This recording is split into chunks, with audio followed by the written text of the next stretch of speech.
Good afternoon, fellow citizens. Welcome to the Citizens Chat Show. This is where the conversation on civil and political engagements around the country happen.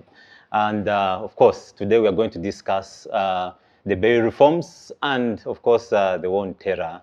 What should we do as a country? What's the way forward? And of course, I'll need to get you into what we have for the day and, of course, the introduction that we have for this conversation.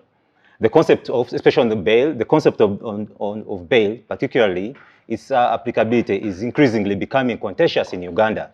There is a debate on the balance between personal liberties and public safety for the common good. Some of the concerns being raised by several people on the inconsistencies in the exercise of court discretions while considering conditions for bail, the increasing crimes that are capital in nature and the need to curb them using more stringent conditions for the grant of bail, the exorbitant fines, of course, and an affordable cash bail imposed on applicants for bail by courts are argued to be discriminatory and because only the rich can only afford, among others, of course. And to debate this on my panel, I have right from my far right, as usual, is Joseph Ochieno, my regular panelist, but UPC Ideologue and leadership contender in the UPC. Welcome, Seems Joseph. like that is his permanent sitting. Yeah. Yeah, true. No, I actually moved here today. I used to be a neighbor to Damien, but no, today I made sure I came back because I wanted to be near my best friends and sisters. Yeah. Monicah. Thank you very much, Joseph. And right after Joseph is Monicah Amoding, almost a regular panelist, Yeah. and of course she's a gender activist, a lawyer, and former MP. Yeah, welcome, Monicah. Thank you, Damian. It's always a pleasure to be here. Yeah, thank you for always coming and balancing the boat. Yes. Yeah. Then followed is, of course, Councillor Sarah Bireete, a regular panelist, but also the executive director with the Center for Constitutional Governance. Sarah, you're welcome. Thank you, Damien, and good afternoon, viewers. Yeah, thank you. And on the live show, of course, the previous ones, you were in the virtual conversations on Civic Space TV. Now we have you physically. Is Council Gawaya Tegulle, literally a veteran, you would say veteran journalist. I'm happy to host you, and also thank you for honoring our invitation. We are missing him on Pleasure to be here. On? Radio 1. Ah, no. The good old days. Yeah, yeah, right into the discussion maybe, and of course I'll need to start with you since it's your maiden on the physical engagement. I'll need to start. We're going to start with the bail conversation, and I'll need to ask: do we need bail reforms in Uganda? I was hoping you'd ask what reforms are urgent, because then I would say political reforms. And then I would recommend that change of government. Those are the urgent reforms that we need in this country. Ah, interesting. Yes. It is my considered view that bail has a comprehensive legal framework. Both statutory framework, legal framework, statutory law, and also the law as a matter of practice. Because practice is a very important area of law, that the things which are not in statute, but they're done as a matter of practice. And eventually they crystallize into actual law, because when you go to court, that's how they'll tell you this is how things are done, and you can't argue about it. So as far as the reasonable eye can see, or the eye can reasonably see, we have a comprehensive framework on bail.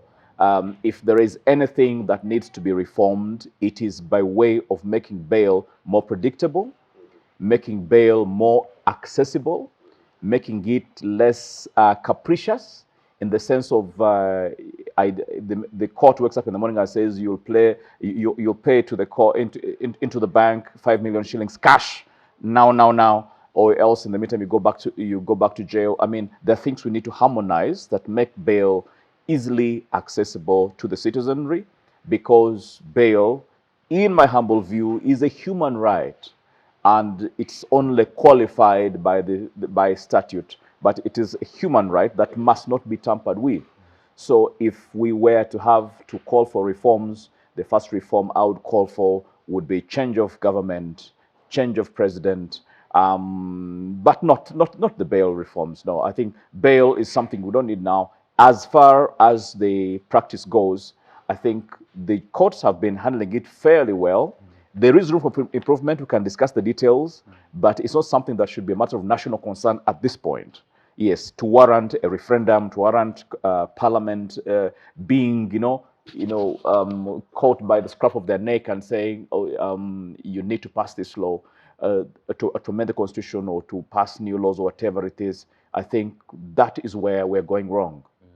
Thank you very much, Council. And of course, this is a discussion we shall have extensively and see how we are to agree. And maybe, Sarah, to get to you, of course, we had the DP, Democratic Party. Of course, they were suggesting that we would go for a referendum in that line. So one would also ask, do we really need these reforms?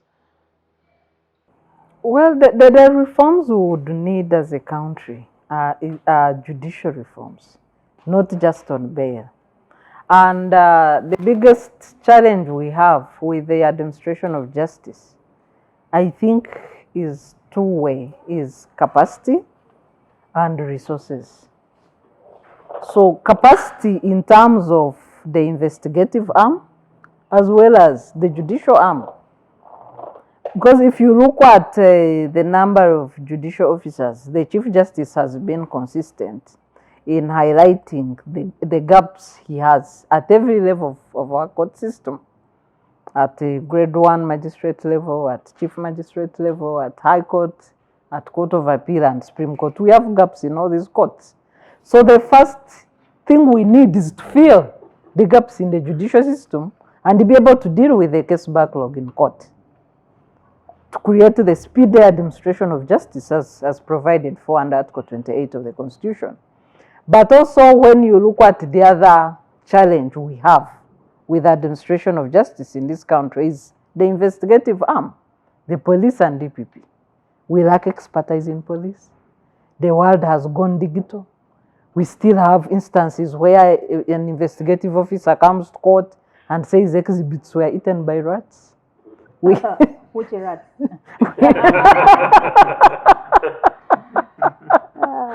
Rats that have no far. So we have challenges with the investigations. Then the provision that is part of this bail controversy is the 48-hour mandate to, once you arrest somebody, to present them in courts of law within 48 hours. And the government and police are saying they cannot meet that time. But the framers of the Constitution envisaged a situation where police would first investigate, have prima facie evidence that a crime has been committed, and then arrest, and be able to charge and start hearing of the case. But they first arrest, then think about a charge, and then start investigating, and they want to keep people in custody. Yeah. At that level, that is a violation of personal liberties. And then the failure, you have a case and it's on mention for 1 year.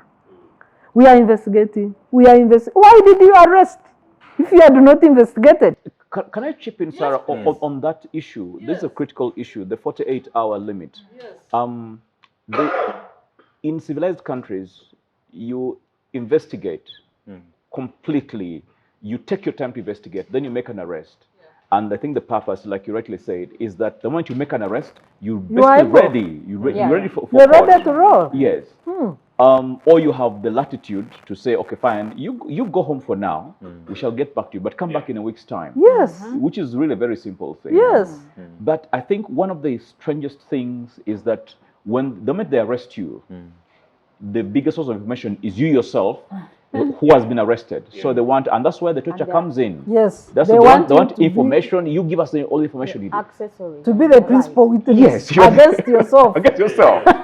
Which is unconstitutional, which is inhumane, which is even nonsensical. Because if you think I've committed a crime, show me where I've gone wrong. But don't expect me to assist you. In showing you where I've gone wrong. The gap is in the CID docket. Your investigation. Actually, for me, the issue is that I think the lawyers need to make it clear to people that you have a right to keep silent You know, one of the things about freedom of speech is the freedom to say nothing. Yes. You arrest me, you bring the evidence, and then you charge me in court. Don't make me say anything here. Yes. You don't have to make a statement to the police. You have the right to And keep quiet our and constitutional do court nothing. has ruled that even that issue of summoning, we are summoning you in order to prosecute you, is unconstitutional.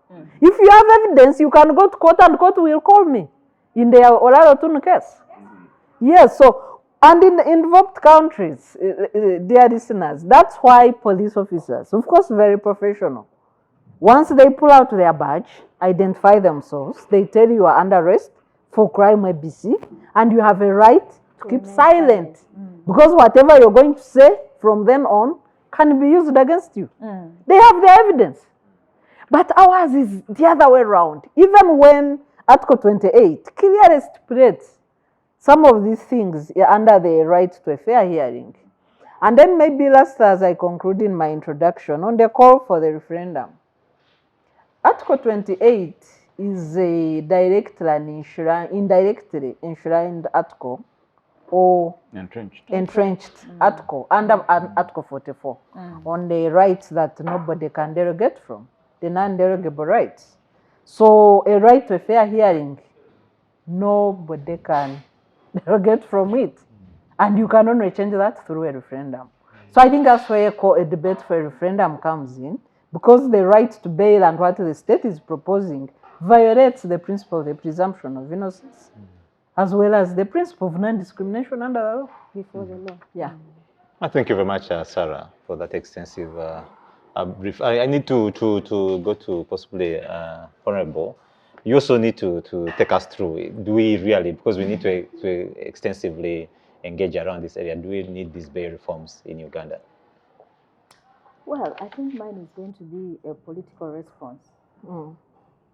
It's not a legal response in a sense, because the two legal brains have already dealt with it. And this matter we've discussed, I think, 3 times, almost 2, on this particular program. This is, I think, the 3rd. And a lot of conversation has already happened around this discussion. Of course, the new thing now is the proposal to go for a referendum from some sections of the public. And of course, the status of where these reforms are, because the minister last week noted that they are not done. They haven't concluded with that discussion in cabinet. I don't know if they are done with it, because then he's waiting for that cabinet approval and then come to the House and then engage members of parliament, legal committee, and then it will come back on the floor, and then the legislative process begins. But like my colleagues here have noted, I think the need is not around that. There are other bigger issues of administration in the justice system that need to be addressed, rather than reform around bail in particular, because what affects the implementation of bail sections of the law certainly are administrative processes under the judiciary. And of course, the fact that, of course, law, we cannot prohibit Parliament to do legal reform. It is the mandate of Parliament, to do these reforms occasionally. And of course, the government, I think, is making that argument that law is not static. It can be transformed and changed and improved based on the need. But is the need there right now for that? And also, where has this need come from? Was it initiated from the judiciary? Were they having challenges with these particular sections of the law? Because we see the conversation seems to be coming from the political side. It wasn't initiated from the other side. And so actually the president kicked off the discussion, and then now they ran to the actual drafting. There was no drafted law before which the president was premising his addresses on in terms of the need for legal reform. So I think in a way, of course, we've noted it here that the motives are not quite understood, and therefore Parliament needs to take this role back to the people, because then the law is made for the people. It's not made for a few individuals, and to solve certain interests, which could be a little difficult for many of us to understand. So I think the argument now is it should be looking at what the judiciary can be doing in terms of empowerment, in terms of logistical resources being given to the judiciary, but also in terms of the actual gaps that we find in the system in terms of implementation of these processes. And of course, political issues have to be resolved in a political manner. And I think the discussion is related to really what we see in terms of the political questions in the country right now. If there is a need to resolve this particular issue, use the law to resolve a political question, which becomes then a problem in our lawmaking processes. So the question is, what is the need we are trying to address right now as a country? That need is not there. It is not even being brought by the people that are implementing the law to show us that there are gaps in this and in the other sections of the law. Largely, it is a political question, and that is why maybe the DP argument can take the day that let us take it back. If Parliament is insisting on going ahead with its amendment, let's have a conversation which is bigger than Parliament. Then we can apportion a responsibility. But of course, given the history that we have, I think that's why Sarah is looking at me with indignation. She knows. But you're working with civic, yes, around, and we are having a civic engagement. We want the people to know, of course, this is coming. And ultimately, it is the people of Uganda who should be shaping such kind of discussions. Because at a point like this, Parliament may let you down. And especially because I've been in the middle of such a conversation, and we recall what happened in the last discussion where the general public was not supportive of the legal reforms Parliament was coming up with. But what then happened, you all know, as a country, and then certainly it ended up being legislated upon. So even this bail thing. I want to give a rejoinder, slightly rejoined on the referendum. Okay. I was looking at you, and what was going on in my mind was the history of referendums in this country. We have, under the 1995 Constitution, we have held one referendum on the return to multi-party system. That was vulgarized. 205. And but if put to test in the courts of law, cannot stand. Because we had the question, the issue was, should we return parties or should we remain under movement system? But because the president had for so long, the campaigned and bastardized multi-parties, he did not want to be seen as a multi-party. So they framed the vague question. Do you want those who wish to go and form their own parties? Yes, that was the referendum question. Yeah. And I'm sure if we challenged that question to court, Ugandans could have voted for something else different and not returned parties. So as we say, we take the bail debate to the referendum, where the president started from. I can see the president framing his campaign around, please help me when we arrest these thieves, court will use us like the other killer, for example. And the ordinary person. And that will be the referendum. That will be the end of it. And so I think those are the real challenges we have, because the lawmaking process it has levels. At a point where we reach maybe as a parliament, and you need the input of the people. Those are the options which are available. You may use the referendum, consultations by the members of parliament themselves, and citizens taking action individually or in groups to petition parliament and engage parliament on this particular matter. But by and large, I think the motive is not well established, and it is sinister in its grounding, and I think at the moment there is no need. There are many pressing matters which have already been articulated. The economic contradictions in the country right now that we face. There is a grounding. If you are a Ugandan that is moving around the country, certainly there is an urgency in trying to redeem the economy. There is a bigger problem in terms of redeeming the social service sector, which everybody falls into.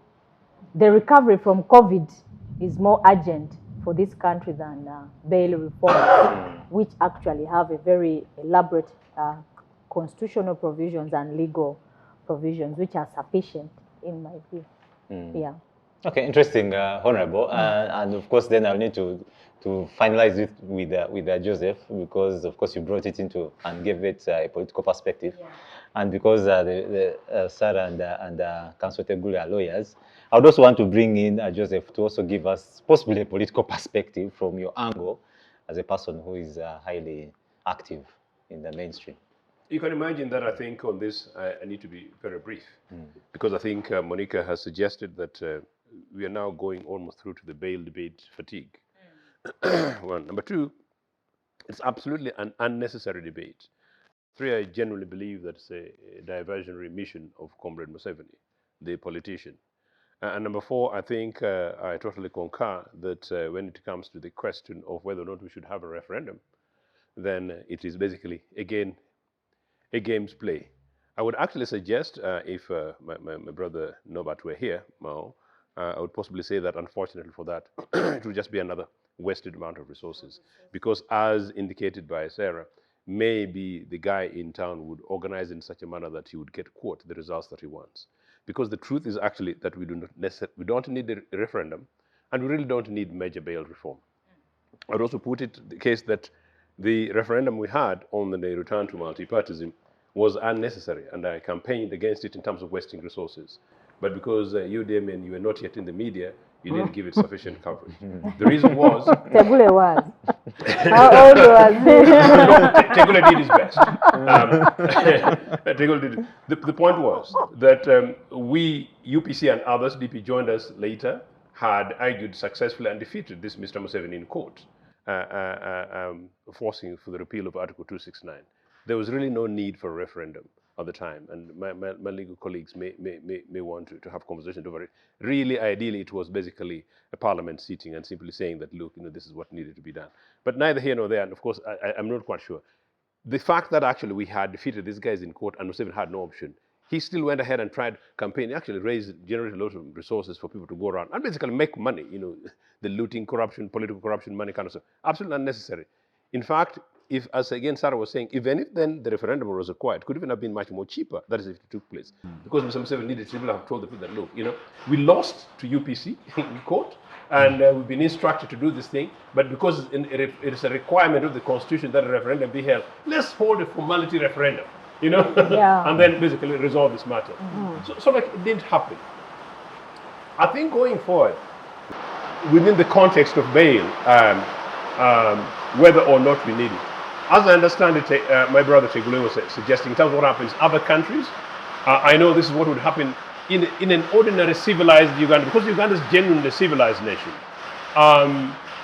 You really need strengthening the bail question in terms of bail reform for cases of murder, for exceptional cases of murder where there is evidence that murderers have been given bail and they've been a threat to the community, a threat to their victims, or in one way or another they have played around with evidence, manipulated witnesses, or things like that.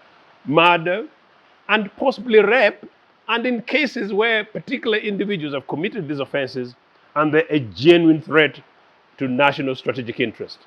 These would be exceptional cases where, considering the amount of resources this country spends and gives to Mr. Museveni and his security services, there is no reason why a suspect in this case that would fall within that category, there will be very few Ugandans, of course some of them will be foreigners, very few Ugandans who would fall in those situations under those kind of circumstances, that Uganda's security services, with a huge amount of resources we give them, would not cater for in terms of monitor, follow them. In fact, actually, that's what the police elsewhere actually do.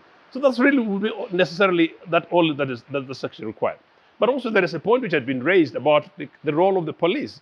Indeed, working with the Director of Public Prosecutions, many of these cases, police, not in other agencies, and we've had this conversation on this panel, that the police is the security arm of the state that needs to be sufficiently equipped and trained and enabled. going forward as a country. Maybe So, just a question to Joe to help the listeners understand, because you are raising three cases, capital offences generally, and that's the argument of the president. What are the gaps that you feel the bail reforms should be addressing? Because we are, Maybe one more before you come in. You know, as Joe was submitting, I was like, okay, can we get statistics from the judiciary? Because how many murder suspects have been granted bail? You know, the proponents of these reforms have exaggerated the debate. It's as if anybody who walks to court gets bail. And it's as if they don't even know the standard of preparation you have to make to secure your client on bail. And the convincing and exceptional grounds you have to raise in court for you to be granted bail. They've made it as if it's easy. Everybody who walks to court, you have a lawyer. How many murder suspects in this country have got bail? It's not even 5%. no, in fact, it's less than that. And thank you for that. Actually, what I was saying was to emphasize precisely your point, that it is really in those exceptional circumstances. And I'm simply saying these alleged murderers would have to be so bad guys that they're almost like Bin Laden killers. And there is no evidence that we have such cases, such individuals. And while I was going around the police, I was still going to come back to say that at the end of the day, these are discretionary matters anyway, that the judges would determine whether or not they're provided for. Actually, the truth is, Precisely, murder yes. suspects generally are not granted bail. Yes. In practice. As a general practice, It principle. is very, very, very, very I rare. think it's like 0.5%. Yes. You'll never On catch a murder. judge.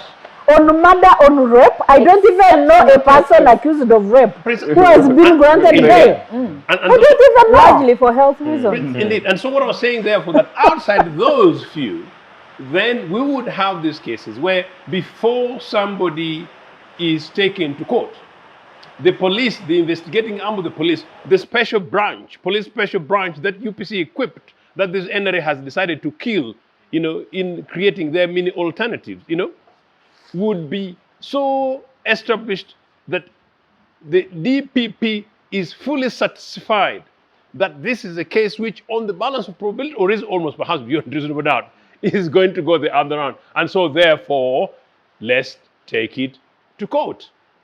That is how it works. Now, in the event that, yes, there's a possibility that it will not work, the DPP says no, but there are security risks, then for heaven's sake, what are Muslim security doing? Precisely. You must demonstrate this.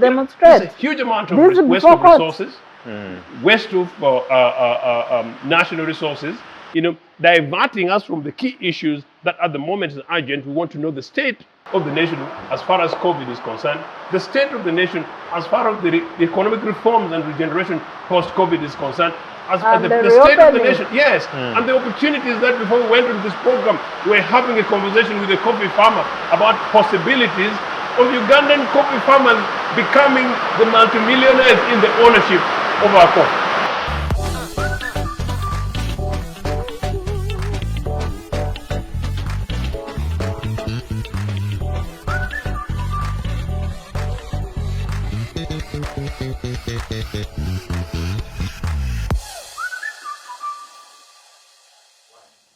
Welcome back from that short break, and thank you very much for being part of this conversation as we, of course, extensively discuss the bail reforms and, of course, the war on terror.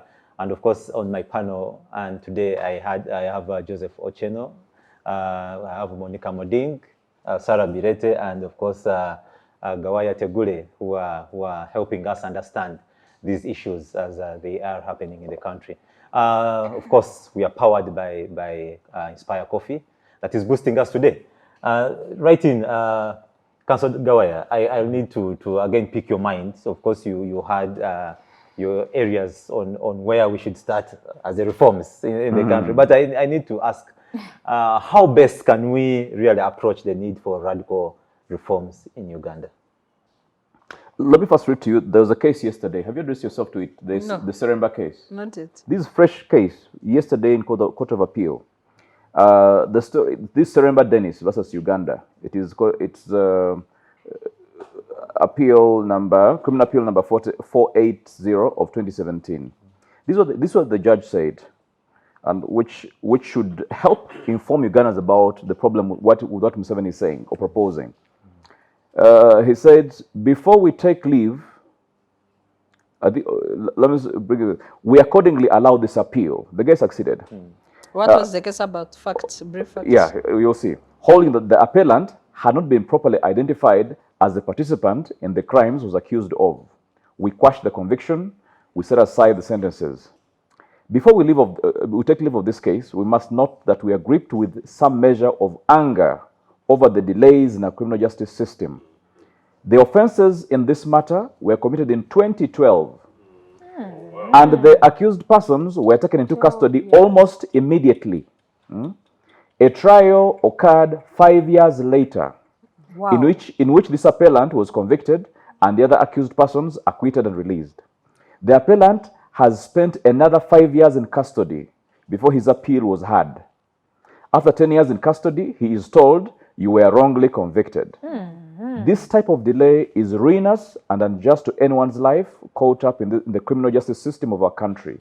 It behoves those responsible for this state of affairs to change course and return to the promise of our constitution of speedy trials. This was delivered yesterday, 3rd November 2021, by Justice Egonda Ntende. There's Catherine Mabugemerere, there was Christopher Madrama, Court of Appeal. Now, this tells you the problem. From 2012. From 2012. 10 He years. was arrested immediately. Of The moment he was- incarceration Yes, of the an moment- innocent person. Yes. The moment he was arrested, Compensates that loss. the moment he was, the allegation was made, he was arrested, detained 5 years before he ever saw court. Now, so 10 years of this man's life is gone.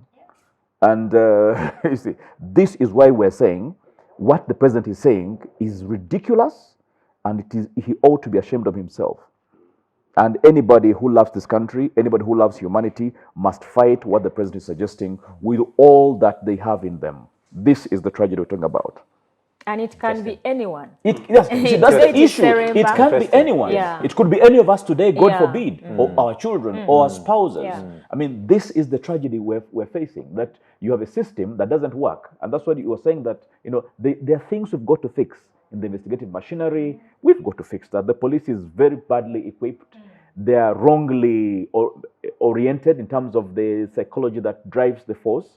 The work ethic, the values are wrongly, I think, adjusted. So you have issues. The moment I allege Sarah has done this to me, arrest them. And then that is what we do. No investigation, just arrest them. Once you arrest, then she's the first You witness. can discuss the crime. Yes. I mean, just over the other weekend, we had our colleagues in the civil society arrested. A chief executive officer with 5 of his staff. Detained over Friday, Saturday, Sunday, no crime. And usually they want to do it on Police Friday. was discussing what to charge them with. In custody, there was a sick lady and a breastfeeding lady. Mother. We pleaded for them to be released. They refused to release them. Orders from above. On Monday, it became unbearable for them to detain them longer because we are threatening them with the suit. Yes, court petitions over detention beyond trial, beyond 48 hours, arrest with no crime. you charge the All individual these officers. acts are prohibited. That Code 28 is very clear. You do not charge anybody over criminal offense that is not written in the laws and whose punishment is not clearly defined, and that is the common law principle. So on Monday afternoon, they are released on a holding charge of failure to produce documents, which is not a criminal offense. And these are senior civic actors. So if this can happen to senior civic actors, what about the ordinary people? Of course, there's this position that is saying that, of course, the affected community also needs that justice. So I think the provocativeness of this law should stand in both sides and argue for both ends. But if you hear the president, of course, saying, and the other people saying around, is that the people who are affected, by possibly if you lost your relative, you would be affected so much, and you see a person granted bail walking scot-free. But if you hear something like this, a ruling like this, then I think someone ought to stand on the other But side. I think, sorry, that's exactly what Sarah was trying Yes. to say. We need evidence. Before. Government needs to provide the evidence that there are anomalies to the extent, therefore, that actually alleged victims of the, You know- of these perpetrators, Committed offense. in other words, there's a public opinion is such that no, so many people. But public opinion by who? Who has conducted the survey? You see, Damien, people who are around the president need to tell him that the law does not work on emotions. He does not need to be told. He's the first citizen. No, with a huge but amount you of see, privilege, you know? the Constitution provides for a chief legal Yeah, fair advisor. enough. Okay. So, and we know he's not a lawyer. So the law does not work on emotions. It works on principles. And facts. Established. Facts and established, evidence. And we are common law country. These principles are codified. So to bring emotions that about the victims, crimes are committed against the state. There's a proposal, is it 180 days before? And So here- that is 6 months. Yes, I think the position was that if you're accused of a capital offense, then if you're detained for 6 months before trial, then you must qualify for bail. Automatic Yes, there is automatic bail, mandatory bail. Court must grant you bail.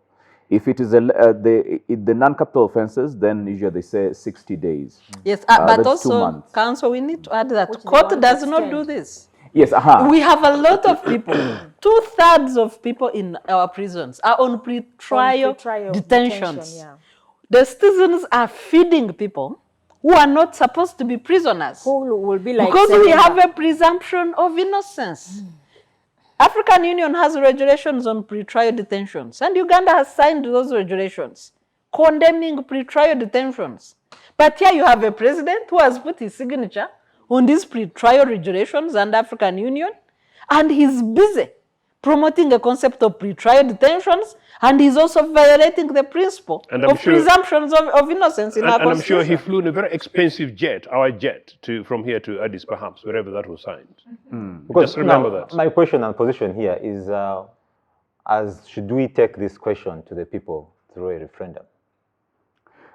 You see, a referendum is a very expensive exercise. It is not something that you pass. It's not like you do online. It's an election. It's a general election. Yes, It's a general for all election. intents and purposes. Our country is registering a shortfall in revenues. People, sectors are under lockdown. And you want to waste money that is supposed to go into COVID recovery over your political emotions and feelings? Really?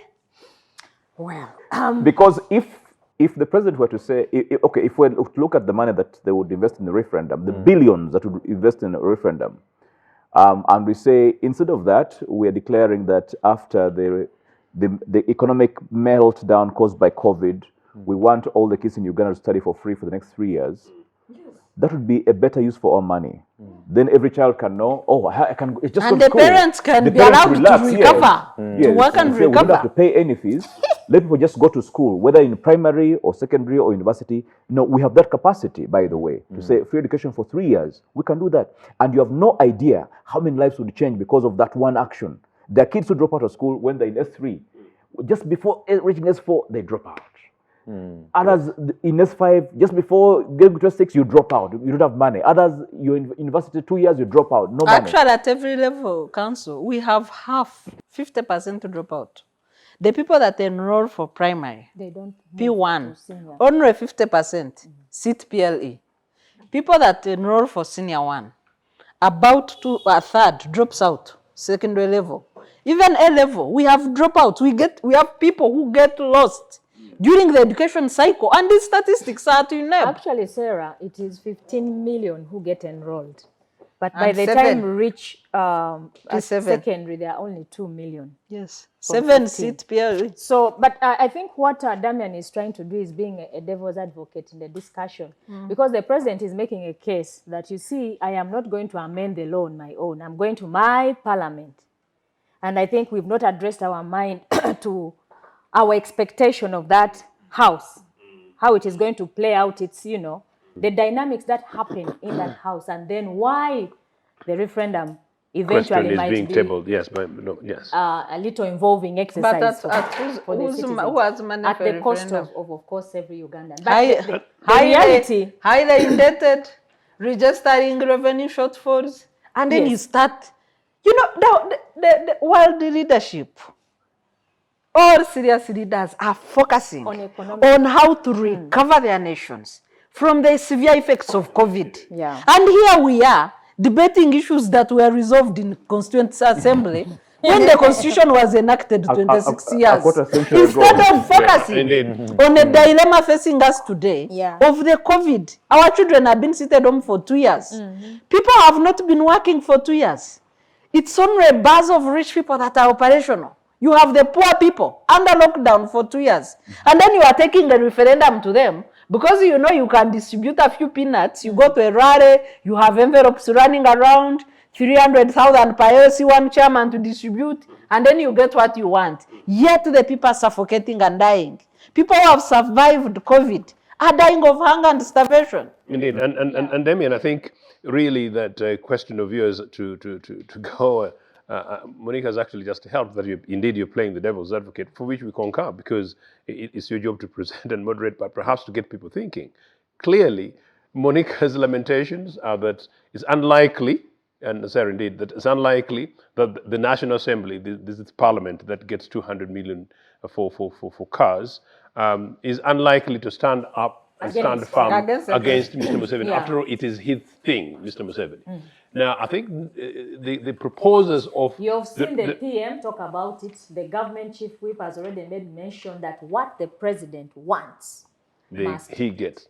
be gotten through the parliament. So His republic, there you go. So, and then the other thing therefore is that then the referendum is maybe the people who are advocating for making that argument, I can simply say that we know Parliament will not do it. So perhaps let's go to the people, however expensive. I think what we are really saying is that both are not necessary.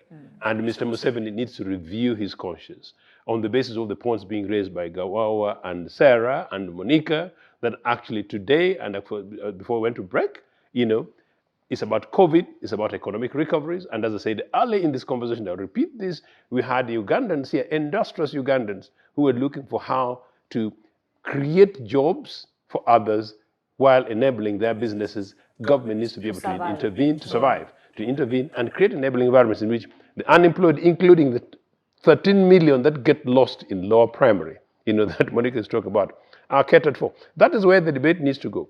How the civic space reorganizes itself and strengthens its voice so that Mr. Museveni knows that Ugandan people can also say no to his emotive thoughts, I do not know. A final quick point is this. This guy has done it before. Part of what we know in his cowardice of political position, was actually that age limit thing. This guy got scared of a 75-year-old Milton Obote in Lusaka and played the age limit thing. At the time, conveniently, I'm not saying that I'm opposed to it, but it was deliberately targeted at old Milton. It was a political thing. It came back and caught up with him. People need to remind him, that is, if he doesn't watch, that, this particular one could easily catch up with him. But the point is, it's not about him.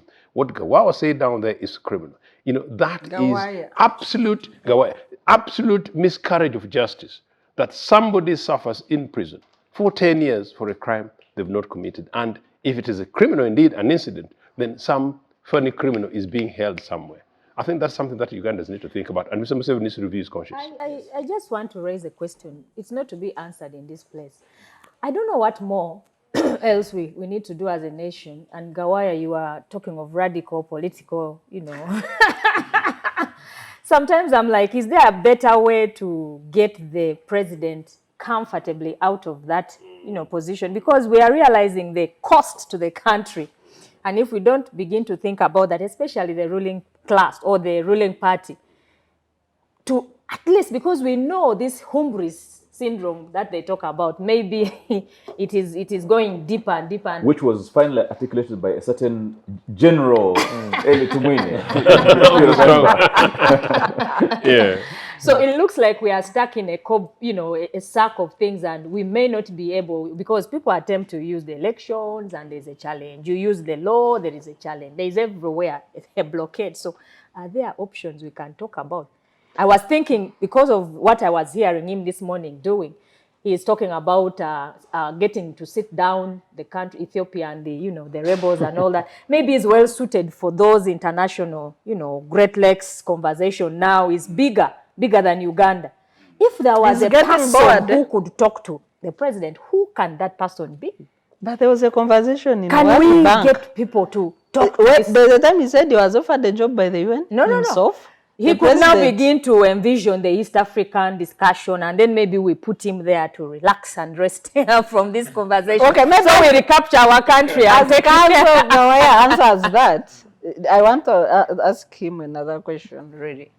What if we juxtaposed the debate on bail, which seeks to remove personal liberties, together with the question of presidential immunity, so that we are all at the same level? Yes, you're making it much more difficult for Monicah's question to prove. We are looking for safe measures. Back our country. But then I think it would maybe help him to understand it. I think it's actually an interesting point. On a serious note, after a real think, that maybe there is a need for a public debate to review that, so that Mr. Museveni knows that we're actually, That's all be exposed. Yes. That's all be exposed. Perhaps. Yes. Yeah, so that then the conversation is at par. We'll over it. Are you up to answering these two questions? No, it was not to be answered. For me, I am already thinking about a constitutional challenge to the presidential immunity, because it is an old constitutional principle that there are times when a constitution can actually contradict itself. Like it gives with one hand and takes away with the other. And that a constitutional court will always be in a dilemma. What do you do when it is clear that you have the same constitution, but within it, there are internal contradictions? And I think this seems to be maybe a possible internal contradiction of the constitution, that you have a constitution which says under Article 21 that we are all equal before and under the law. Yes, and at the same time, it is giving the president immunity from criminal and civil criminal prosecution and civil action during his term of office. And I'm already, when you said that, I was like, wait a moment, can't we actually... Under the power of impunity to create anything and everything else, whatever the cost implications to the nation is. Yes. So for me, I'm already thinking a constitutional challenge that I think could present an interesting debate to the Constitutional Court. That then the president would wake up to the fact that, you see, if I'm also subject to the same issues, to the same policies that I'm raising or proposing, then I might be less inclined to propose them. If the president knows I too can face a criminal prosecution, he will not argue for the bail that is actually whatevering. Yes. Because then I've begun drafting my petition mentally. The cost is too high. Can I say something? Yes, please. This is off the hook, but I think I've just thought about it. That maybe actually I could make it a constitutional commitment, in manifesto commitment from UPC's point of view, that in the likely event that I actually became a president of Uganda, that I would actually consider to review, in the event that happens, that actually really to push this debate, that if I were a UPC president, I would actually go for the lifting of those immunity. Wow. So that you know that the president will not just make any decision when he's insulated from the effect of that decision. Yeah. Interesting. So to close this conversation, I want to possibly, you answer this. How effective has the current legal framework been? But also importantly, how can we ensure that the bail reforms are really effective to facilitate justice and also possibly reduce crime? Well, you've just put me on the spot, but...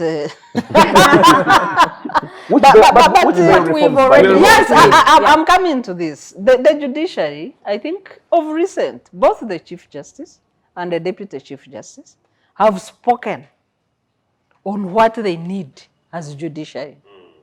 They have spoken, they need enough judicial officers, they need a better budget. Yeah. We know there has been an improvement on remuneration through the Administration of Justice Act. Yes. But there is more to be done. The budget is still low for the judiciary, so they can't do enough research, because somebody may ask that beyond salaries, what do they need to ensure there is effective administration of justice in this country? They need to do research, they need effective research assistants, they need equipment, they need well-equipped officers. We need to digitalize all courts in Uganda. These are priorities that a country headed in the direction of development would be focusing on. Digitalize investigations, digitalize the courts. I think we have the courts, the digital circuits. Normally people are taken to Uganda Road, and then others are driven to Machon Bay to be able to get the online thing. So why don't we do that for all courts inUganda? So because COVID has shown us that you can't always have the luxury of traveling, of physical presence.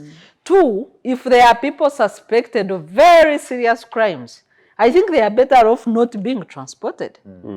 Because some of the escapees we've seen... And that normally would happen in established nations anyway. Yes, but that's where we should be going. If we are working on development as a country, but also the argument that we have repeat offenders benefiting from bail and committing the same crime, which I highly doubt. I have no evidence. Because among the exceptions under the Trial on Indictments Act and the principles on bail, the guidelines on bail, anybody who is a repeat offender cannot benefit from bail. So it's not a subject of discussion. Yes. Yeah. So if we had a digital database of crimes committed, when, how, where, by who, a database, so that you arrest Sarah, you type the name. And then if I'm a repeat offender, then automatically I'm out. These are the reforms we should be looking at. And it shouldn't really be expensive with these signatures of us that we don't like. We just learned about the national, the thumbs on the national ID. With the national ID data, it should be easy. We already have partial national data. You need just to move a notch higher and establish this. Then that will do away with the lamentations. Instead of going for the constitution, that repeat offenders are getting bail. Indeed. Get a database. Because at times that information, you can find you are charged in Moroto, that information might not be readily available. In Kampala. And in Kampala if you are charged in a different location. And if but if you have a national database, then you just feed in the name and the criminal history comes up. Indeed. These are things we should be thinking about instead of destroying our constitution. As a matter of routine, and indeed, Sarah, just a quick one, that the slight improvement on the budgetary capacity of the DPP, Director of Public Prosecutions, and link it to the investigative wing of the police. That is, if you don't have enough resources to build their houses and create. I know doctors. Maybe as I conclude, I know doctors have threatened to lay down their tools in 1 or 2 weeks. Yeah. Yes. The prosecutors have been on strike for little pay. They've met a speaker, presented a petition, saying the conditions under which they live, they're even exposed to criminals that they fight about because they live in less decent locations where they can easily be harmed, even where they eat from. So this is part of what we need as a country. Yeah. Interesting. So anyone who could add on to that, because then we need to shift the debate onto the own terror, as we are almost winding up. No, I think we all agree that really the next thing is this, how it impacts on the possibility of terror. Interesting, because then of course our viewers out there, we now need to shift a little our debate onto the war on terror. And of course, a few weeks ago we just had an attack on one of the eating places in town, Digida, but also the other attack on the bus headed to the west, and somewhere in Akaseko also, some young 2 people also died because of some attempts on these attacks using the bombs and what. So it's a discussion that we need to have here on the floor as we almost get into the conclusion of our conversation on these areas, because they have been topical. So I possibly let me this time get you. Ochieno, since you are on my far right, I need to ask, how best can we decisively put an end to these issues of terror in our country? No, I think Joe, no, please. allow me Yes. just to peg in at the beginning of this discussion, because I think that I've been quiet most of the time. Okay. So slash you with To Sarah and my seniors here. Well, the discussion of terrorism, of course, is not a new thing in Uganda, neither is it a new in the global politic. And of course, even our region here, we've been having this discussion. So we need to, first of all, understand where we are coming from in terms of the discussion on terror, war on terror as well. Largely, of course, when the US got attacked in 2001, I think September 11 is the popular day that we always remember.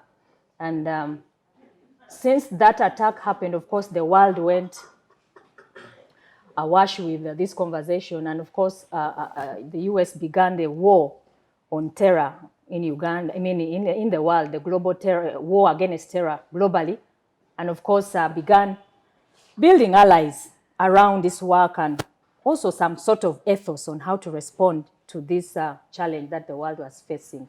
And in one way, I think that Uganda, of course, has been at the forefront as an ally of the US in terms of the war against terror globally. And that also has an implication on why Uganda is in the middle of so much in the region in terms of also these attacks and all that. And so if we flash back in terms of the attacks that we have had as a country, I think largely they begin around 1998 when we had the attacks by ADF. I think at that time had started organizing already. By that time they were throwing bombs on public transport, and the Kichwamba thing that we had in 1998, where 80 people were lost lives. And 1997, then 1998, and then of course we come into this period of 2011, the popular July when Tegulle, I think, was at the center of this reporting. About 74 people were lost lives, 70 and others got injured. So the conversation around terrorism, of course, as a crime also then, as an offense, it was not so much well understood globally until then this war began all over the countries and laws were starting to be put in place. And I think Uganda did our law in 2002, around the same timing when there was a global affront against this offense. And of course, the known groups have linkages. When we see ADF here, it is linked to others, Al-Shabaab, popularly here, linked to the others, the ISIS and all that. And so our nation, our country has suffered a lot from this. And from the beginning, I want to say that in terms of the response strategies and the interventions that our country is having, is largely borrowed from the international, from the US interventions greatly. And these interventions rotate around, of course, full-scale military operations in countries where these terrorists are believed to be operating or their networks, curbing the financing of these networks. Of course, diplomacy has been applied here and there in some of these countries, and some work around law making and enforcement, and of course, the campaign to, deal with issues of the Islamic question in these countries generally. And so the effectiveness of our interventions has to deal with some of those areas. How is Uganda using the diplomacy, for example? Of course, in the region here, in the East African region and the Great Lakes, the causes of this terrorism are largely associated with certain conditions that we find in our countries in the Great Lakes, largely cross-border. Where do the terrorists derive their, I can say, grievances? That is the question for me that I was reflecting on. Has Uganda understood the grievances, for example, of the people that are commonly terrorists in our country? How is the country or the region dealing with the cross-border issues? The question of the ethnic divides, because I think our problem is largely coming from the Great Lakes concern, the borders around Congo, Rwanda, Burundi, and of course countries where we go to intervene as a country.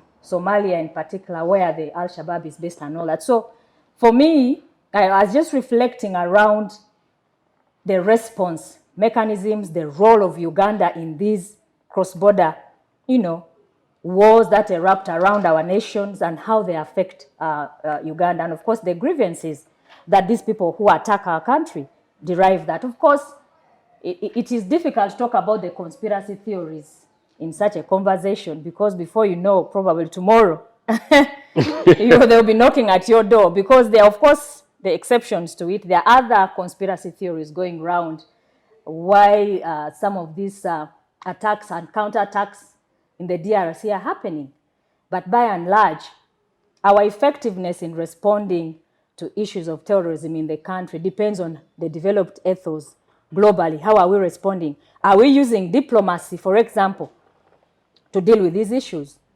Is it possible even to do that, to talk with these terrorists that are attacking, and particularly it's ADF in Uganda, and the individual attacks that have happened, because of course there's something to note that the country has tried to deal with these pockets of terrorism over the time, and when you read around it, the argument is that Uganda has largely not suffered from major terrorist attacks, which means that it has been successful in terms of its interventions.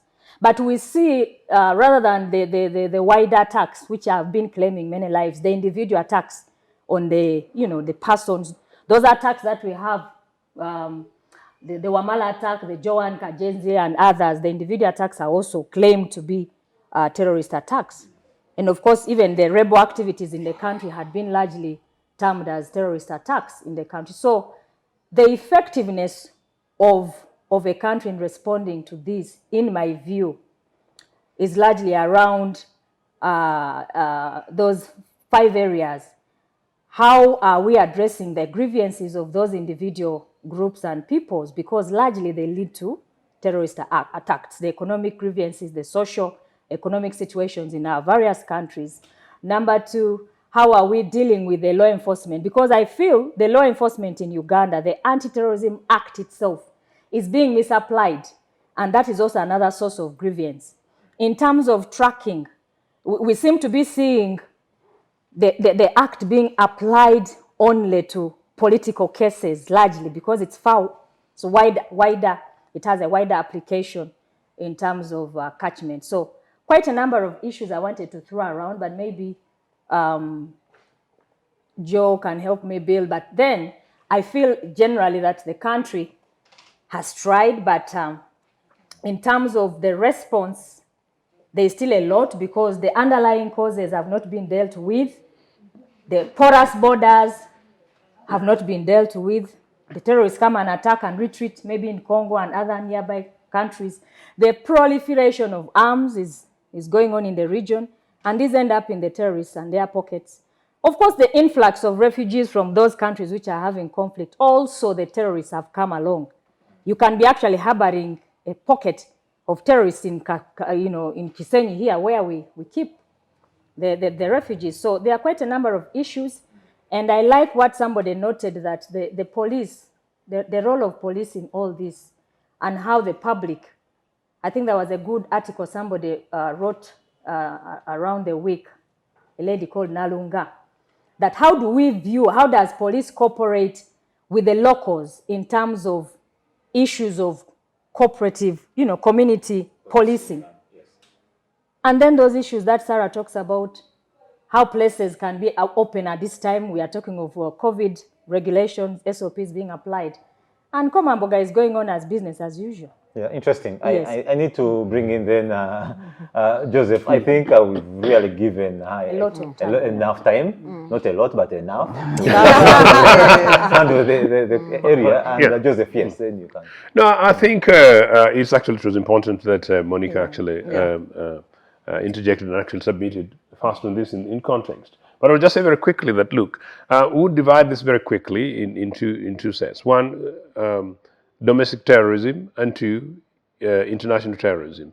I wouldn't possibly credit this regime as much in terms of how they've dealt with many of these issues. Because in many cases, one of the things that we've been trying to say, what nation states would normally do if there is an incident of terrorism and it's genuine terror, it's usually, ideally, the police again who should come up and address this matter, that there is this incident, give us a report, this is possibly the information they have, is it domestic, is it local, what are the implications? And maybe if it needs be, if it's a big thing, then the Prime Minister, instead of distributing 100,000 shillings that never reach me in a Gongera, I might go to Parliament and submit. Where are you part of the category? and submit that, look, give a state of the nation, and as far as insecurity is concerned. In Uganda's case, though, the grievances from outside our boundaries have been related with invasion and occupation of Rwanda, invasion and occupation of Congo, invasion and occupation of Sudan, invasion in many ways and occupation of Somalia on behalf of the Americans, which is wrapped up as in the name of African Union. These are facts. Citizens of these countries, in many cases, not all of them, of course, they'll always have sides. There are many who've actually considered us that we've gone to do the bidding either for their local turncoats there or indeed for foreign interests. So that normally would be a question of terrorism. And I'm quite sure that, of course, this state would not explain itself in that way. But these are facts. But I think to me, much more that concerns me is the domestic element of it, which again, is it terrorism or is it a civil war? Are these political grievances?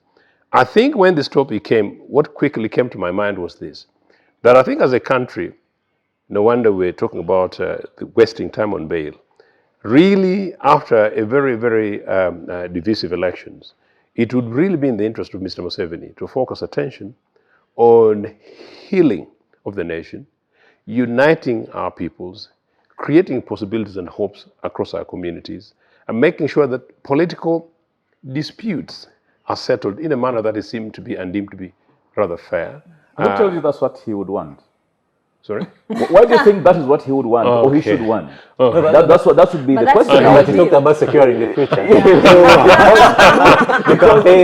Because I like that you're peeling things off your fingers, and I'm like, yeah, but that's exactly what Mr. Museveni is not. I know. That's exactly what he doesn't want to happen. He doesn't work where there's consensus, because he works where there's disunity, because then he manages the commotion to his advantage. He likes it when everybody is fighting the other. He likes it like when the opium thing. Yes. Yeah, like now the opium issue, he loves that one. Let them box a little bit, let them kill each other a little bit. Then you will sit them down as children. You sit here. Because of camera tricks, you did not see that I was actually kneeling while pleading those issues that I wish he could. On a serious note, that is precisely the things that he would do, and if he dealt, then we would have direct mitigation to normally the traditional root causes, not only of conflicts, and I'm a scholar of conflicts and migration, but really of terrorism, and this is domestic terrorism. So the guys would want to throw bombs in Nakurabie because they think that their candidate did not win freely and fairly. There's a platform for it. And Mr. Museveni should be the best student of this, Mr. Museveni and Mr. Kagame, the subject of this country to effectively war of terror in Ruweru. Except, as you rightly say, by then, nobody called them bandits. but quite clearly, in every definition, it was terrorism. And so Mr. Museveni knows this. And it's hugely impactful. I don't think it's what this country needs. I condemned this in the last show, and I want to say it again. That I think as citizens, we should do each and everything possible to make sure that after really 40 years of, the kind of carnage we've gone through in this country, we should do anything and everything to make sure that we look for political and legal routes to resolution of our conflicts, rather than creating a situation in which people are left with no option but to throw stones. 30 years this year of my close organized campaign, I told the world, and I'll say it again to Mr. Museveni, he's very lucky, that I would use political, legal, and diplomatic means as a route to causing change in this country, including compelling my right to return to play an active role politically and freely Uganda People's Congress rather than actually throwing stones. So this can be done, and we managed to do so successfully in 2005. He should give opportunities to anybody else who's got political grievances to come on the table. We know, as you rightly say, for him, he doesn't know these things because after losing, instead of going to court in Mbarara, he goes to Luero. But no, I think that is then.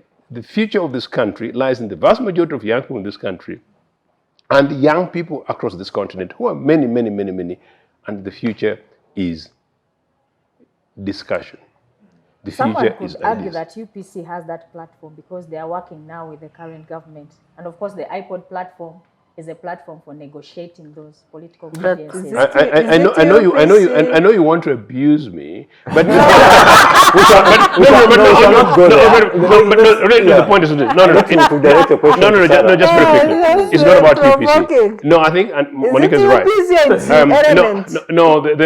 Jimmy and a group are having their deals with Museveni, which UPC does have no idea, and we reject that. But number two, your point is this. Even if it were actually true that UPC was having those things, it still does not address what we're saying. Actually, this thing is not about UPC, it's not about DP, it's not about NUP, it's about all the people of Uganda, including those people in NRA, those ones, including those who enjoy dubious brown envelopes. I think we're saying enough is enough. Let's have a national consensus. And Mr. Muteve, at your old age, talk like an old man and simply say grandfather. You know, young men and young women, let's try and find it. Come and talk and let's resolve this and go forward and create a new Uganda. Thank you. Maybe, Sarah, someone would argue that because, of course, security really, it's almost every time, every year, it eats a lion's share in our budget, the resources.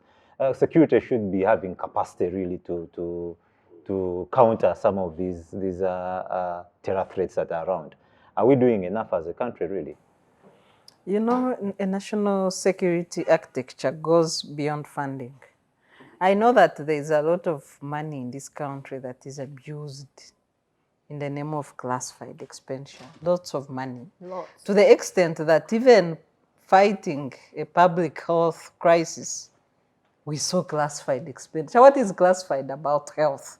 And then people catching dead fruit. But we had the biggest chunk of classified expenditure under COVID supplementary budgets. The highest You know, ever. it is... Make it sound big. I don't know. I don't know even what to call it. So the national security architecture in brief includes the capabilities of the national forces. In our case, we have UPDF and the police force. It also includes the health of our neighboring countries, especially in light of the porous borders. And in this case, you have to look at our neighborhood, like Honourable Amoding put it well. You have the crisis in Sudan, you have a crisis in South Sudan, you have a crisis in Somalia. So that route to the horn, the access to the core of the Horn of Africa is dead. Now Ethiopia is now there. And we have added Ethiopia.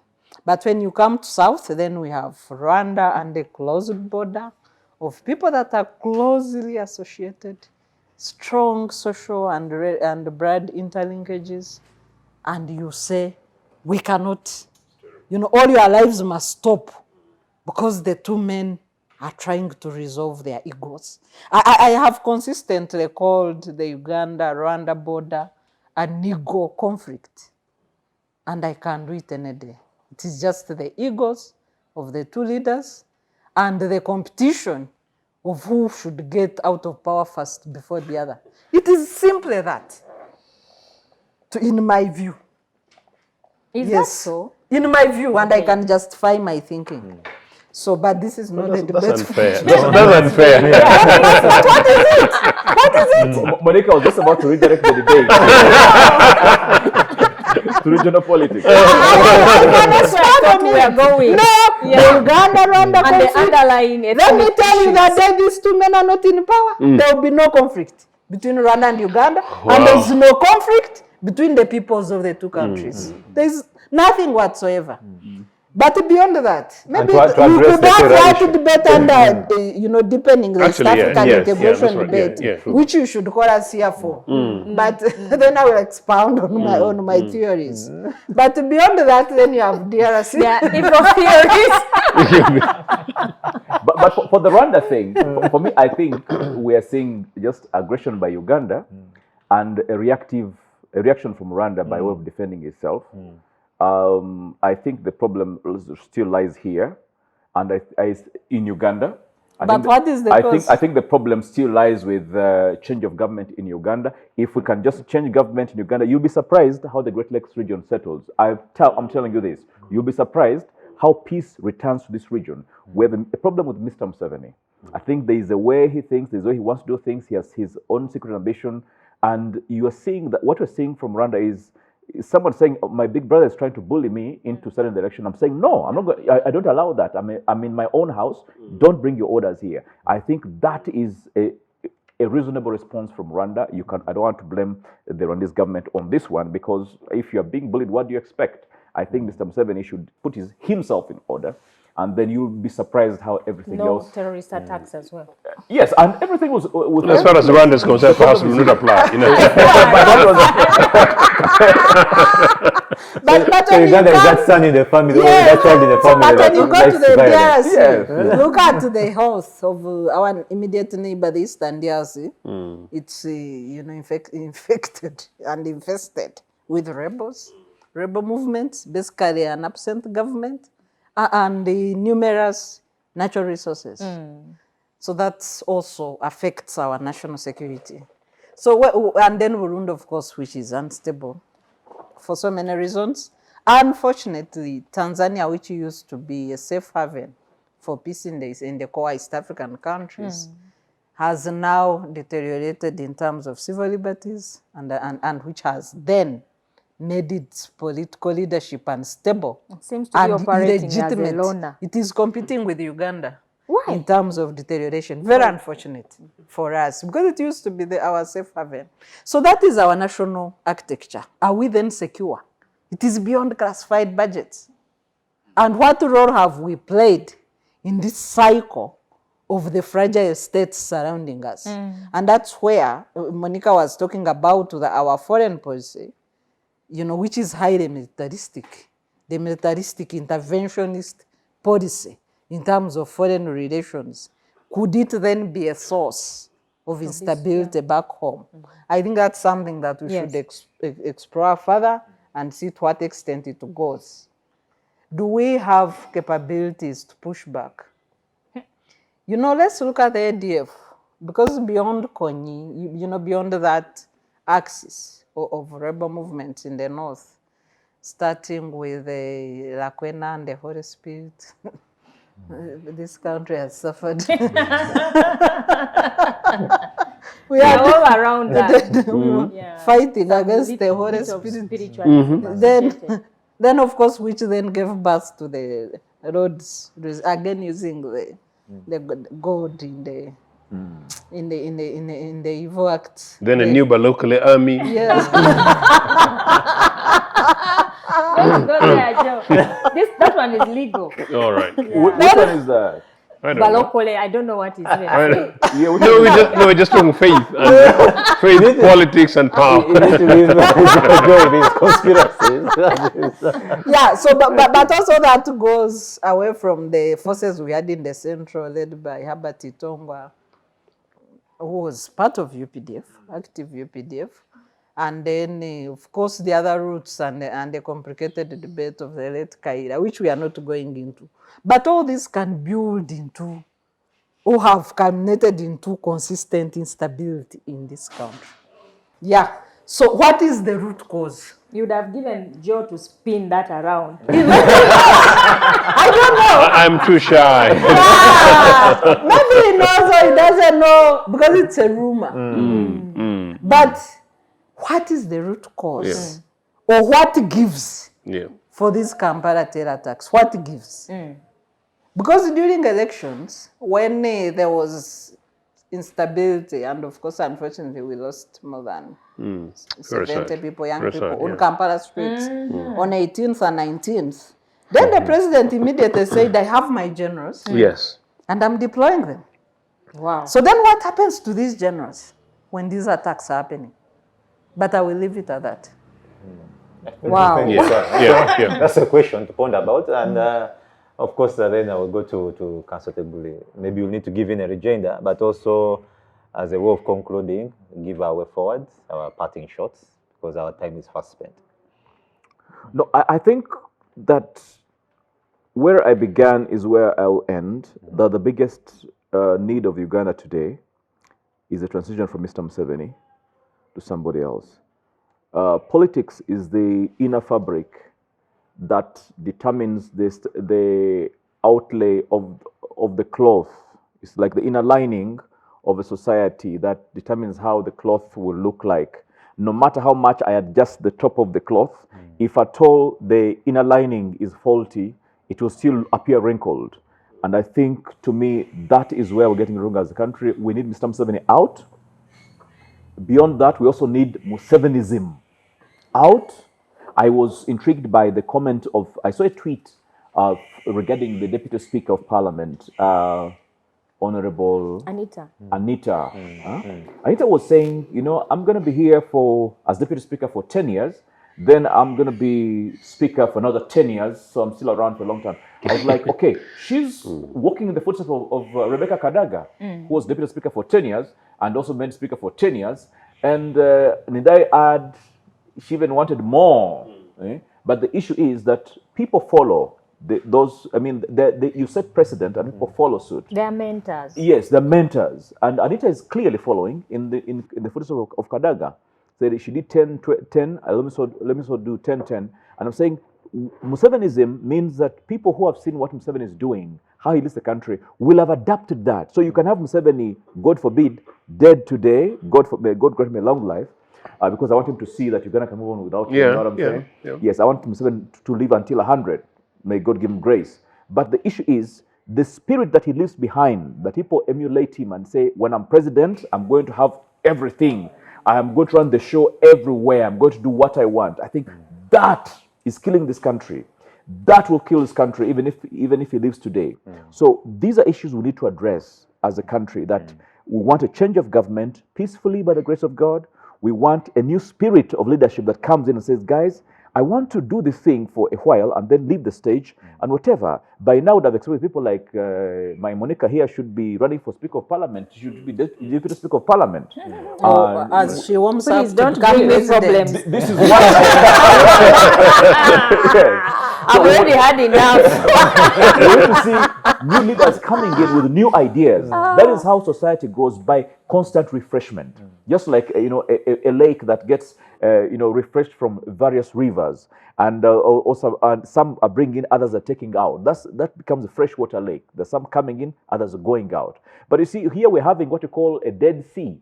That, in the sense, Dead Sea, that it's you can throw on something, it just floats, because There's nothing coming in, nothing coming out. You see, the Dead Sea in Palestine. That's what we're having here as a country. So we need to put this to an end. And once we have constant refreshment in the political arena, you will see a different society. This is what we are lacking. Somebody asked, what is Africa's problem as was coming into power?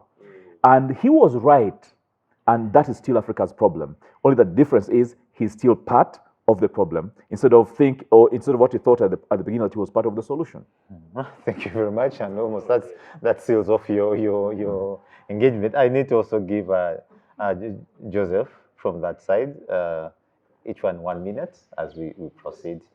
And possibly, I think, and 2 minutes each for my sisters. Today, Sarah will give us our closing. So I'll need to start with you. You've really put me on the spot. I would not say it any better beyond what my brother has just said. I think that if Mr. Museveni went to the bush because of alleged injustices, alleged gaps in both the judicial and legal systems. Some people who were with him, I don't want to mention them today, these days they're in the opposition, they claimed they could not trust the courts of the time, and they went to the bush with Museveni. I think 40 years later, it's exactly 40 years this year, isn't it? Actually, ironically, it's a long time, this guy's man. Yeah, so they have they have every reason to be able to give Uganda peace, pace, and space, and the possibility of the future. I think that it is possible. When the suggestion that, Musevenism, I didn't see it in that way, but now I'm looking at Musevenism the other way, and I'm worried about young Ugandans, where these days everybody else tries to want to perfect what is happening. And that's part of my problem. Perfecting what is happening, including perfecting how I should maximize the amount of money and then go and compete with Museveni and Musevenists in their thing. So perhaps the audience of Civic Space need to review this position, that to cause change in this country, we must begin to think differently. To cause change in this country, we must begin to act differently. And to cause change differently, we must refuse to emulate, the junk that NRA has placed itself and Uganda on the table. And to do so, I think it's not going to be done by Rwandese. It's not going to be done by Manyamulenge. It's not going to be done by Congolese or indeed South Sudan. Sudanese is going to be done by Ugandans. So all I can say is that, look, leave our bail system alone. Fellow citizens, spare the lives of every Ugandan. There is no reason why any Ugandan should die. So we reject terror, but surely let's use whatever civil means available to ensure that we have a new Uganda. And that new Uganda, I can't wait for it. Thank you very much. Joseph, that's a powerful one. Powerful way to end. Monicah? Perhaps I'm ending with more questions, but I will not ask them. But reflecting on what is going on right now in the region, the military coups. We had a conversation just 3 weeks ago before South Sudan went into that coup that we are still dealing with. And then shortly we are seeing one which is developing very fast in Ethiopia. And of course, that is pointing to a worrying trend across the region. And this morning I was reflecting on the role of AU. At such a time as this, Talking shop. Yes, they are not coming out to deal with anything that is brewing in Ethiopia. They will issue a statement. Then they will issue a statement. They will issue a statement barring the winner, or whatever, the one who will take over if that happens, and saying that the Ethiopia is no longer part of African Union. So it is a systemic problem in the African continent. That's why I like what Joe is saying, that we need to act. I don't know how. And that question was loosely hanging in my head, because having heard from Tegulle, Uganda has tried, and the Ugandans have tried in many ways to get their voices out. And when I'm in this conversation, usually I still want to ask what the role of the citizenry is in this whole conversation. Because they will go into elections, they will vote and probably return the same government. They will do whatever it's possible in terms of civic engagement, and there seems to be a growing frustration generally. So I have been advised a lot of times not to blame the people. Ugandans seem to be tied up in a circle here and there. So most of the time I appeal to the president. I appeal to the president, being one of the people who has worked with him for some time, as a young leader in the NRM echelons, hoping that those are the conversations we can have for intentional, preparation of the nation in the interest of everybody. So that younger ones like you would have hope. Are you appealing for the theory of small masses? What is that? An interesting one. Sarah, let me give Sarah that. I will wrap up with that theory of small masses. So in my theory, I try to appeal to the humane part of the president. Small masses. Small, and saying that, you see, you have done it all. You have done it all. 40 years, you have same seen name. It all. You have, 40 years. And we are realizing that the cost to the country, the cost to the nation, to the future generation, is even worse than the situation we have right now. Because if we end up as a failed state, then all of us lose whatever we have. So the conditions we see right now are quite worrying. That is why we try as much as possible to come out in these spaces, to engage, keep talking. At least maybe somebody will hear. So that is where we are. So it is very, very critical, this conversation we are having. Of course, even the terrorist attacks we are having are because of grievances, of political questions, political grievances that are unresolved in some parts of the country, and we shall keep seeing them. So as much as we have this conversation, it will come back to the political question that Tegulle likes to refer to. And that is where we all have to come back to. That's why the name of Museveni, the president, I remember in a discussion somewhere, this Mwenda was saying Ugandans are always talking about Museveni, Museveni, that, Museveni. Can we have a conversation without Museveni in it? And the answer is around, of course, the fact that everything begins from the politics. And then it ends in you know, the other sector. So if we do not have to address the political question, then the other issues cannot be resolved. So we always conclude with the political question of the country. And finally, Sarah? Well, we've had two important debates.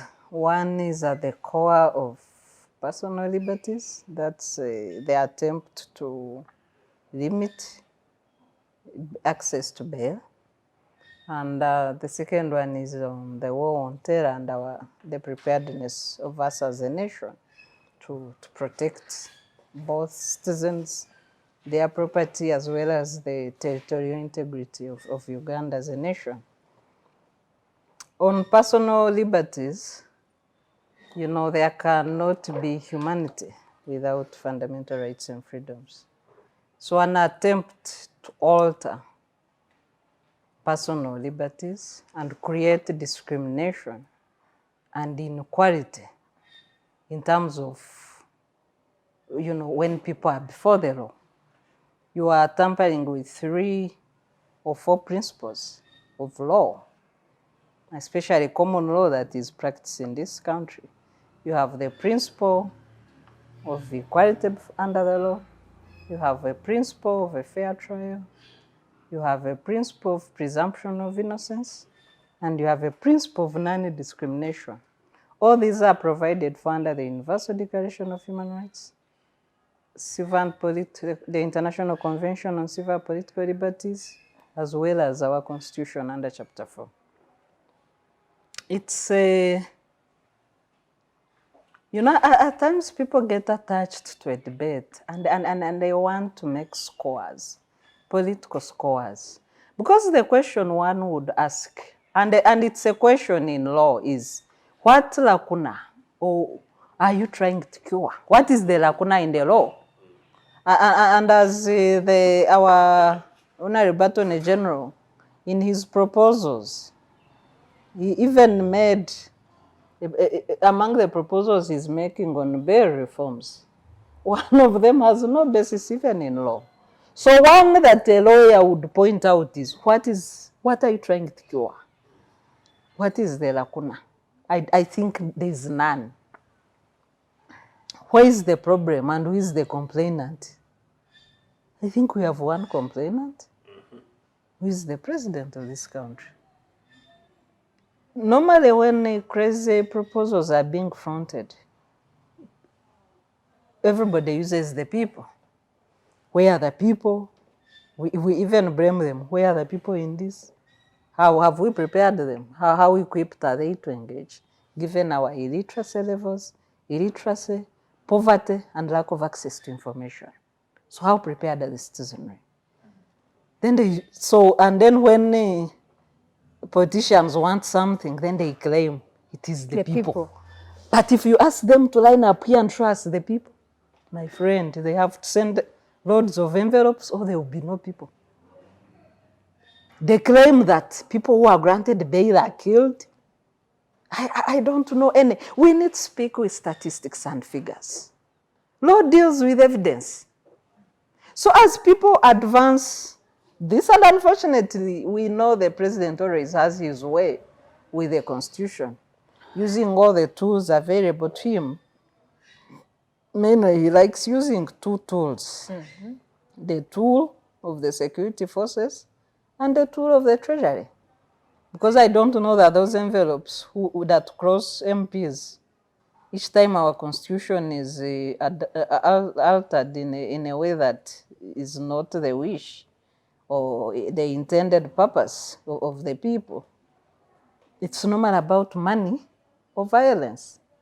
Very unfortunate. Or both, including the lifting of age limit, it was both. Lifting of term limits was money. Lifting of age limit was both money and violence. So I don't know what it will be about this time. The history of this country has had it that people who made bad laws fall immediate victims of those bad laws. I hope the gods of Uganda are alive. And the people who push this. Can you address your mind to the theory of small masses? Maybe you close with that. Yes. As I conclude, you know, even we have, there was a big group on Facebook. Sawa government etuyambe. You know, Sawa government etuyambe. You have citizens on their knees in their country. Please help us. Even things that are their rights. They don't know how to demand. They appeal to the principle of small masses. Please, Mr. President, help us. Wherever he goes, he's like a same God. Please, Mr. President, my child is sick. Envelope. Please, Mr. President, instead of building infrastructure to enable that whoever has a sick child can be able to access medical care, it is the principle of small masses, including at a higher level. MPs are sick, you hear somebody had to run to the president, God forbid. They were sick, nobody could do anything. We have a funny referral, international referral system in this country that is political. For some people to access medical care, it's a principle of small masses. I was able to help this family. Then he also built the capital out of it. That is the principle of small masses. Please, we need to be citizens in this country. We are not subjects. We are not beggars. On the war on terror, it's about preparedness of a nation. George Bush, in his time when the US was hit in 9/11, he did mention that as a great country of this world, they were caught unawares because they thought they had built stability. And that goes to the question of national stability. So if America could be hit, then how prepared are you?